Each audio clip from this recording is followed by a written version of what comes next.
ये डेलिबरेटली हुआ है या ये मतलब आप किसी को, जैसे मैंने शब्द इस्तेमाल किया मिर्ची लगी, तो किसी को मिर्ची लगाने के लिए हमने जानबूझ के इस विजिट को इतना हाई प्रोफाइल बनाया, या ये इंपॉर्टेंस हम पुतिन साहब के साथ अटैच करते हैं, ये उनके सम्मान में ही केवल हमने किया है? इसका थोड़ा अंतर समझना पड़ेगा।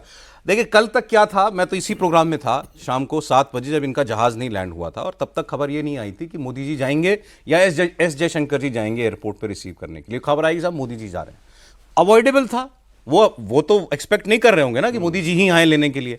हमने ये रिगार्ड उनको दिया कि प्राइम मिनिस्टर खुद जाएंगे। दूसरा उन्होंने दिया कि मैं आपकी गाड़ी में एक साथ जाऊंगा। फिर वो जो प्राइवेट डिनर था वो 3 घंटे तक चला, रात को पता नहीं कितने बजे तो वहां से फ्री हुए हैं वो। तो ये सारी चीजें क्या बता रही हैं कि सर ये इंडिया रशिया टाइज की गहराई बताती है, और पुतिन साहब के लिए जो भी रिगार्ड प्राइम मिनिस्टर के मन में है उसको बताती है, या हमने डेलिबरेटली एक मैसेज दिया है वेस्ट को और अमेरिका को कि साहब आप जो मर्जी कर लो, मेरा दोस्त है तो है। पहली बात तो ये पुतिन साहब की 9वीं विजिट है, बट यूक्रेन वॉर के बाद ये पहली, इसलिए सिग्निफिकेंस बढ़ जाता है। पिछले 4 साल में ये पहली, बट 9 बार वो इंडिया आ चुके हैं।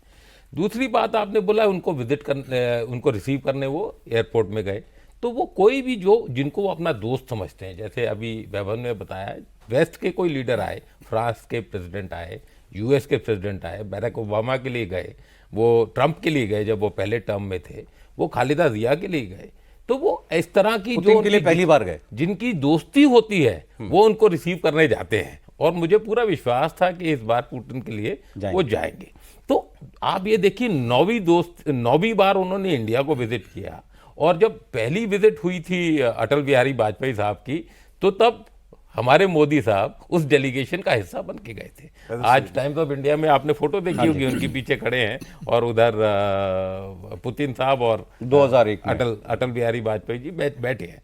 तो ये उसको दर्शाता है कि जो ट्रेडिशनल ट्रस्ट पे और फ्रेंडशिप पे जो एक दोस्ती है कायम है, ये 2 चीज और दर्शाता है। ये दर्शाता है कि दोनों अपने अपनी कॉन्स्टिट्यूएंसी में, अपने अपनी लोकल उसमें, चाहे रशिया हो, रूस हो, चाहे इंडिया हो, बड़े स्ट्रांग लीडर्स हैं, बहुत पॉपुलर उनका बेस है। दोनों मल्टीपोलैरिटी में बिलीव करते हैं, दोनों बिलीव करते हैं कि फ्री ट्रेड होना चाहिए, फ्री इकोनॉमिक आदान प्रदान होना चाहिए, कोई सैंक्शंस नहीं, कोई टैरिफ नहीं।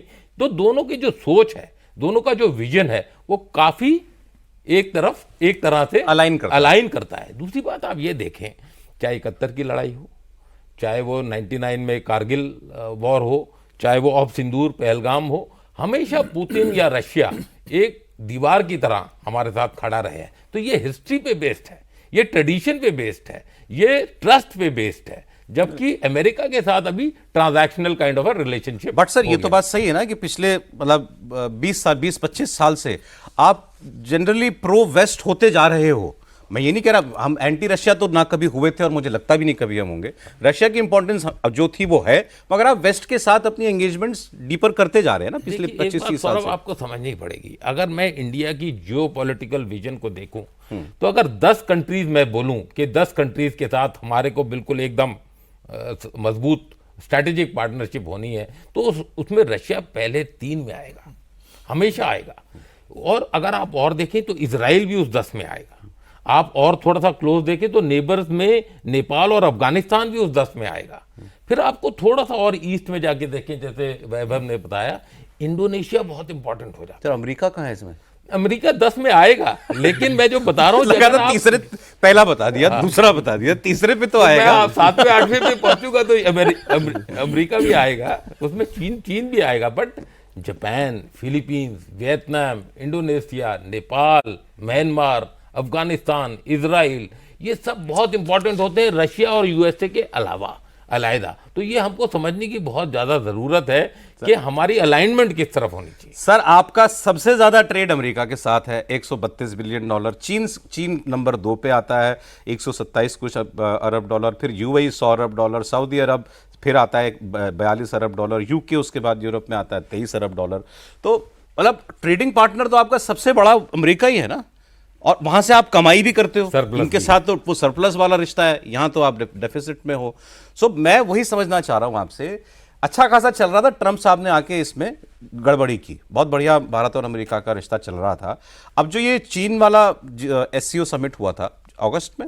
हाँ जी। तो जहां वो तस्वीरें बहुत चली, मोदी जी, पुतिन और शी जिनपिंग हंस रहे हैं, मुस्कुरा रहे हैं। फिर उनका पोस्ट याद कीजिए ट्रम्प साहब का, we have lost India to the क्या डीपेस्ट डार्केस्ट चाइना, मतलब जैसे बिल्कुल दिल टूटा हो उनका। इट वाज वेरी क्लियर कि वो विजिट एक मैसेज था ट्रम्प साहब को उस वक्त तक। आज तो उससे फिर भी 2 महीने बाद 3 महीने बाद बेहतर हालात में हैं हम, क्योंकि उनकी खुद की एंगेजमेंट पुतिन के साथ काफी बढ़ गई है। लेकिन क्या आज ये 30 घंटे पुतिन साहब की विजिट ये वैसा ही त्यानजिन वाला मोमेंट है चाइना वाला, which was a clear message to America? देखिए, सवाल मैसेजिंग का मैं नहीं मानता हूं इसको। सवाल ये मानता हूं कि पिछले ये माइंडसेट जो ट्रंप का है, ये बहुत ही कोल्ड वॉर सिंड्रोम माइंडसेट है। और इसके पहले वो मिलिट्री रूप से वेपनाइज करते थे, मिलिट्री के टूल को बना करके। इस भारत को हमने देखा कि 98 में उन्होंने हमेशा दबाने की कोशिश किया कि यदि आप पावरफुल होते हो तो हम आपको सैंक्शन लगाएंगे। इधर क्या हुआ कि जैसे अभी आपने बताया कि हमारा सबसे अच्छा ट्रेड अमेरिका के साथ है और वो भी हम ट्रेड प्लस में हैं, तो उन्होंने सोचा कि ऐसा यही वक्त है कि इनको वेपनाइज किया जाए और भारत को दबाने की कोशिश किया जाए कि देखिए यदि आपका टिल्ट थोड़ा यदि ज़्यादा रूस की तरफ बढ़ता है तो फिर हम आपको परेशान करेंगे। इस बात को लेकर के आदरणीय प्रधानमंत्री मोदी जी बार बार कोशिश करते रहे कि हम आपके साथ संबंध बनाना चाहते हैं।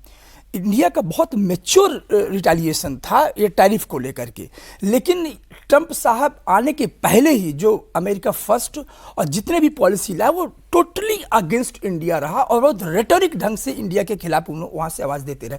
तब भी भारत शांत था। ट्रेड डील पर जब हम आए, पीयूष गोयल साहब वहाँ पर गए तो वहाँ पर उन्होंने शर्त रख दिया कि ये ब्लैक एंड व्हाइट का सवाल है कि आपको चुनोगे किसको। तब भारत को फिर फाइनल मूड में आना पड़ा कि यदि यही वक्त है तो फिर हमारे पास 98-99 का भी एग्जांपल है कि आपने हमें आइसोलेट किया और हमने परमाणु उस समय टेस्ट किया और दिखाया कि तुम्हारे बिना भी हम रह सकते हैं। पहली बात।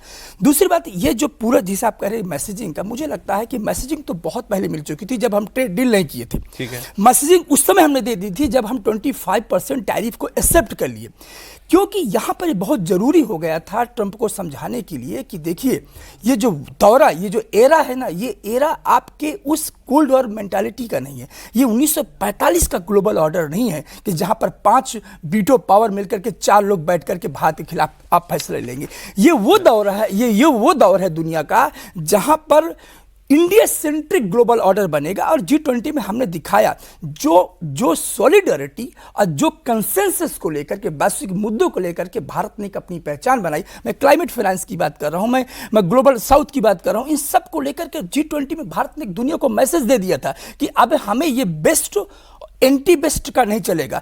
हम नॉन वेस्टर्न हैं, हम एंटी वेस्ट नहीं है, भारत ने कई बार कहा। अब आदरणीय जयशंकर जी से 2022 में स्लोवाकिया में एक थिंक टैंक का फोरम था, वहां से उनको पूछा गया कि आपका पक्ष किधर है, आप किसको मानते हो, आप क्या रूस की तरफ है कि अमेरिका की तरफ है? भारत ने कई बार कह चुका है अमेरिका के, तो ये समझ लीजिए कि भारत की जो फॉरेन पॉलिसी वो मल्टी अलाइंड है।